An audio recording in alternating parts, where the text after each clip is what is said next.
저는 사회 변혁이라는 걸 그렇게 믿는 사람은 아닙니다. 진화생물학을 전공한 사람이라서 그런지 세상 모든 건 진화한다고 믿는 사람이거든요. 사라지는 이 단어를 한번 부활시켜보면 어떨까? 그걸 바로 한강 선생님은 내 안에 깨끗한 무엇이라고 표현을 했습니다.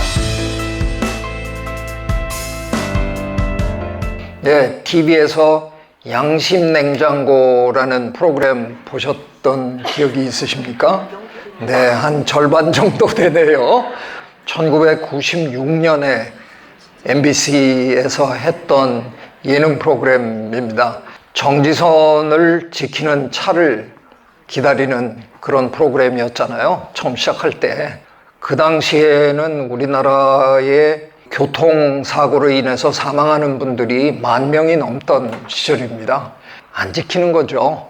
그래서 이경규 씨랑 그 당시 한국 외대 스페인어과 교수님이셨는데 두 분이 이제 숨어가지고 누구라도 한 차례도 서주기를 바라면서 기다리는데 뭐 다 빨간불인데도 그냥 막 가는 거죠. 끝내려고 했는데 새벽 4시경에 작은 티코, 옛날에 티코라는 차가 있었죠.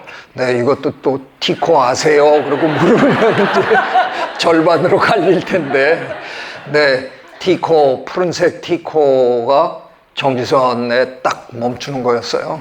야, 나타났다. 그러고 달려가서 그분에게 마이크를 들이댔는데 알고 보니까 장애인이셨고요. 왜 지키셨느냐고 물었는데 그분이 굉장히 어눌한 말투로 나는 언제나 지켜요. 그렇게 얘기를 이제 한 거죠. 저는 79년도에 유학을 떠났다가 94년도에 제가 이제 돌아왔습니다. 그리고 가만히 한번 주변을 관찰해 보니까 제가 어렸을 때는 양심이란 단어가 그냥 일상적으로 듣던 단어였거든요. 이런 양심 엿받고 먹었냐, 뭐 양심이 밥 먹여주냐. 제일 이상한 표현은 이거였어요. 왜 이런 양심에 털난 놈. 여러분 다 아시죠? 제가 생물학자라는 거. 예, 생물학적으로 왜 양심에 털이 나야 되나 이거를 제가 지금 이제 연구하고 있는데, 네, 답이 아직 없습니다. 우리 몸에서 털이 나는 곳들은 다 좀 음침한 곳들인데, 그래서 양심도 그런가? 뭐 하여간 상상은 해보는데 생물학적으로는 설명이 잘 안 됩니다. 늘 듣던 그 단어가 오죽 안 들리면 TV에서 양심이라는 단어를 냉장고에다가 붙여서 프로그램까지 만들까. 시간이 가면 갈수록 점점 더 안 들리더군요. 단어가 우리 일상에서 사라진다는 게 뭘 의미할까. 언어학자들이 쓰신 글을 좀 읽어보니까요. 단어가 사라지는 과정은 둘밖에 없다고 되게 설명을 하더라고요. 하나는 다른 단어로 대체된답니다. 우리가 옛날에는 쓰레기 청소부 이러고 불렀잖아요. 그러다가 뭐 환경미화원 이렇게도 부르고 뭐 위생관리원 이렇게도 부릅니다. 이렇게 변해야 되는 건 그만큼 사회적 변화를 그거에 반응해야 된다는 거죠. 그게 한 이유고, 언어학자들이 설명하는 또 다른 이유는 용도 폐기입니다. 그 단어가 쓸모를 다해서 더 이상 필요 없어진다는 겁니다. 제가 아무리 분석을 해봐도 양심은 후자의 경우인 것 같아요. 양심이란 단어가 우리 사회에서 더 이상 필요가 없어진 게 아닐까.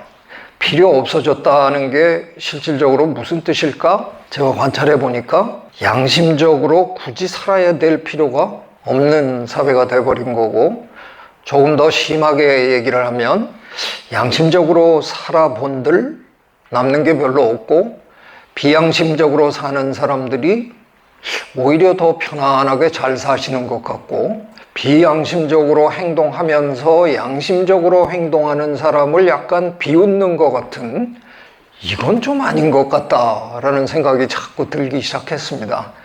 게다가 이제 최근 몇 년 동안에는 전혀 양심적이지 않은 분들이 오히려 양심을 운운하는 그런 모습까지 보면서 이거 이렇게 가는 건 아니지 않느냐 하는 생각이 들었습니다.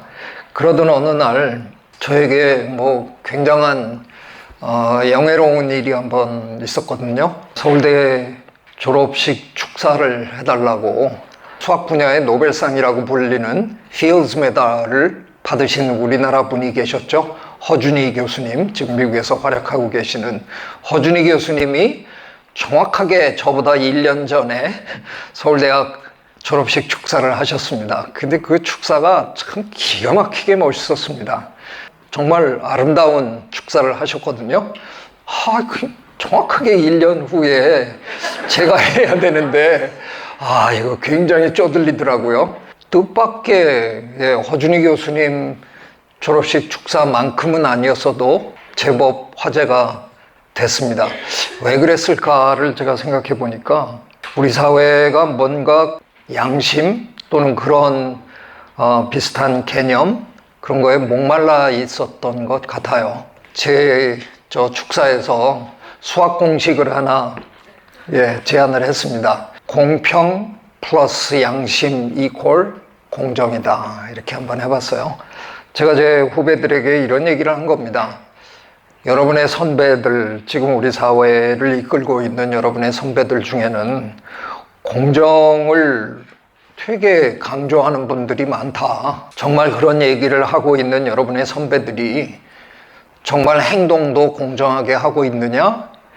나는 그건 아니라고 생각한다. 그래서 여러분은 저 텅 빈 그런 공정을 하지 말고 제대로 된 공정을 추구하는 그런 사람들이 됐으면 좋겠다. 우리 사회가 또는 우리 정부가 펼치는 많은 정책들을 보면 기껏해야 아주 잘 평가해주면 그저 공평한 수준. 차별은 안 했잖냐.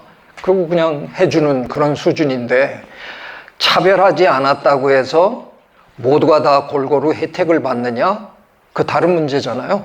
인터넷에 보면 키가 큰 사람, 중간 키가 작은 사람 셋이 있는데 상자를 하나씩 아래 깔고 이제 보는 겁니다. 그런데 키가 제일 작은 사람은 그 상자에 올라섰음에도 불구하고 못 봅니다. 근데 그게 공평이죠. 공평하게 상자 하나씩 줬다 하는 거잖아요. 그걸로 만족하시겠습니까? 그걸로 만족할 수는 없는 거잖아요.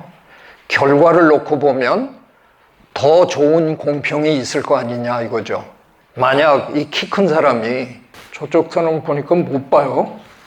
나 이거 없어도 되는데. 그 양반이 내가 혼자만 이렇게 보는 게 좀 그렇다. 그래서 그 작은 사람에게 양보하면 그 사람도 탐장 너머로 볼 수 있게 됩니다. 저는 그게 공정이라고 생각하는 겁니다. 그래서 그냥 치졸한 평범한 공평이 아니라 고귀하고 고결하고 아름다운 공정을 우리가 추구해야 되는 거 아니냐. 그걸 할 수 있는, 그걸 할 수 있게 해주는 심성이 바로 양심일 것 같다. 그래서 얘기를 한 겁니다. 양심이라는 표현을요, 동양에서는 우리가 이제 한자로 표현하니까 어질 양자에 마음심자를 쓰잖아요. 그러니까 어진 마음이라는 뜻입니다. 그 어질다라는 표현을 우리말 사전에 한번 찾아보세요. 뜻풀이가 장난이 아닙니다. 좋은 건 다 있습니다. 마음이 넓고 착하고 이만큼 설명해 놨는데요. 그냥 끝내줍니다. 어질다라는 말처럼 좋은 말이 이 세상에 없습니다. 그러니까 굉장히 어떤 높은 수준의 심성을 우리는 양심이라고 하는 거죠. 양심의 영어 단어가 conscience잖아요. conscience를 분해해 보면 con과 science가 붙은 단어인데요. con은 함께라는 뜻이고요. science는 제가 발음을 science라고 하지만 그것만 떼서 스펠링을 써보시면요. S-C-I-E-N-C-E 많이 본 단어죠. 네, 제가 몸담고 있는 분야 과학, science라는 단어입니다. 그게 무슨 얘기입니까?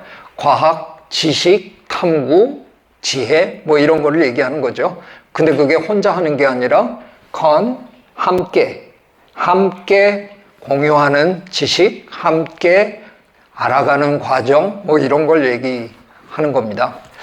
서양의 양심을 한자로 표현하면 헤아릴 양자를 쓰면 되지 않을까 그런 생각이 듭니다. 헤아릴 양자가 질보다 양이다 할 때 그 양자거든요. 그러니까 언뜻 보면 그냥 많으면 되는 건가 이런 느낌이 오실 테지만 원래 그 뜻풀이는 헤아린다라는 뜻이거든요. 서양 사람들은 남의 마음을 헤아리는 그 수준의 양심을 얘기하는 게 아닐까 그런 느낌이 듭니다. 적어도 남과 함께하는 양심, 결국은 법이 개입하게 되는 거죠. 기준이 어려운 거니까 적어도 우리가 함께 지키기로 한 법은 최소한의 규율을 얘기하는 거잖아요. 법 정도는 지키고 살자 정해놓고 그걸 지키는 거죠. 그래서 제가 미국에 살면서 제 동료들을 보고 주변 사람들을 보면 약간 의아할 때도 있어요. 분명히 자기도 알면서 자기가 조금 잘못한 것 아는데 갔었거든? 근데 법적으로 나 잘못한 게 없대. 그럼 진짜 깨끗이 씻더라고요. 그런 현장을 제가 여러 번 목격했습니다. 근데 그게 동양의 양심에서는 그게 안 통하잖아요. 우리는 법을 지키는 수준이 아닙니다. 그걸 바로 한강 선생님은 내 안에 깨끗한 무엇이라고 표현을 했습니다. 그 내 안에 깨끗한 무엇, 그것 때문에 그 군인들의 총부리 앞에서도 감히 나섰다는 거죠. 저는 서울대 축사에서 내 안에 불어도 꺼지지 않는 작은 촛불이다 이렇게 한번 표현을 해본 겁니다. 그러니까 동양의 양심은 서양의 양심보다 훨씬 고귀하다는 게 제 판단입니다. 그런데 현실은 우리의 생각 속의 양심은 그런데 우리의 생활 속의 양심은 글쎄요. 제가 지난 10몇 년 동안 관찰한 대한민국 사회의 양심은 제가 미국에서 관찰한 양심보다 한참 모자라더라고요. 그러니까 우리는 법도 제대로 안 지키는 그런 사회가 돼버린 거죠. 마음속에 갖고 있는 양심의 기준은 상당히 높은데 실제로 우리가 일상생활에서는 그걸 못 지킨다는 거죠. 자, 그 양심냉장고의 그 장애인 그분은 모두가 함께 지키기로 약속한 정지선 그걸 그냥 지킨 거예요. 그분은 자기의 자존감 때문에 내가 적어도 나랑 함께 지금 살고 있는 이 사람들과 약속한 이거 정도는 내가 대한민국 국민으로서 그리고 인간으로 태어나서 이 정도는 나는 지켜야 되겠다 하고 지키신 거잖아요. 저는 그래서 적어도 우리 사회가 지킬 건 좀 지키고 살자 하는 생각이 들었던 겁니다. 저는 그러면 늘 잘 지켰나? 솔직히 그렇게는 얘기 못합니다. 저는 상당히 비겁한 사람이었고요. 지금도 아마 아무리 제가 좀 씻었다 그래도 여전히 비겁할 거고요. 뭔가 힘들어서 어떻게 하다가 가끔 양심적인 일을 이제 하게 되는 거죠. 그럴 수밖에 없는 건 세상 모두를 속일 수 있는데 딱 한 사람 속이지 못하는 사람이 누구에게나 있기 때문인 거잖아요. 자기를 못 속입니다. 그럼에도 불구하고 요즘 우리 사회에 가끔 보면 자기를 너무 잘 속이시는 분들이 이제 가끔 보이시죠? 대단하시다 이런 생각이 드는데 그것도 현실입니다. 남이 감지하지 못하면 안 걸릴 수 있는 게 양심입니다. 이래서 어려운 거죠. 기준이 있는 게 아니라서 굉장히 어려운 겁니다. 어렵지만 또 뒤집어서 얘기하면 그래서 무서운 거잖아요. 저도 힘들었습니다. 그래서 어쩌다가 몇 번 굵직한 일에 어떻게 나섰다가 고생 좀 했습니다.